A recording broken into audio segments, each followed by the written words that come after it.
আপনি কি জানেন কমলা আর লেবু এই দুই ফলের মধ্যে কোনটা আসলে রোগ প্রতিরোধ ক্ষমতা বাড়াতে বেশি কার্যকরী? শুনতে ছোট্ট প্রশ্ন হলেও উত্তরটা জানলে হয়তো আপনিই বদলে ফেলবেন আপনার প্রতিদিনের ডায়েট। আমাদের শরীরের রোগ প্রতিরোধ ক্ষমতা মূলত নির্ভর করে খাবারের গুণাগুণের উপর, আর সেই তালিকার সবচেয়ে পরিচিত উপাদান হলো ভিটামিন সি। মার্কিন কৃষি বিভাগের তথ্য অনুযায়ী 1 গ্লাস অর্থাৎ 240 মিলি কমলার রস থেকে পাওয়া যায় গড়ে 90 মিলিগ্রাম ভিটামিন সি, যা একজন প্রাপ্তবয়স্ক মানুষের দৈনিক চাহিদা প্রায় পুরোপুরি পূরণ করে। RICL TMX, যুগের পর যুগ স্থাপনা থাকে মজবুত। শুধু তাই নয়, কমলায় আছে ফ্ল্যাভোনয়েড নামের শক্তিশালী অ্যান্টিঅক্সিডেন্ট, যা প্রদাহ কমায়, ফ্রি রেডিক্যালের ক্ষতি থেকে রক্ষা করে আর শরীরকে রাখে টক্সিন মুক্ত।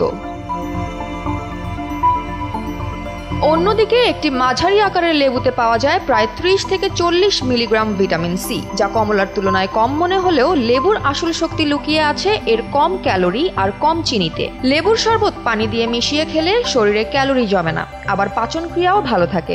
এ কারণে যারা সুগার নিয়ন্ত্রণে রাখতে চান বা হালকা কিন্তু কার্যকরী পানীয় খুঁজছেন, তাদের জন্য লেবুই সেরা বিকল্প। এবার আসা যাক আসল পার্থক্যে।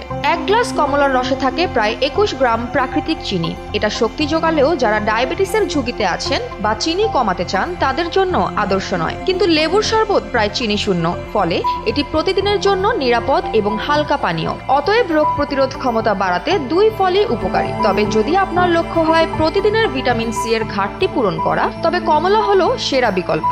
আর যদি চান কম ক্যালোরি, কম চিনি কিন্তু ইমিউনি সাপোর্টিভ পানীয়, তাহলে লেবু আপনাকে দেবে অসাধারণ সাপোর্ট।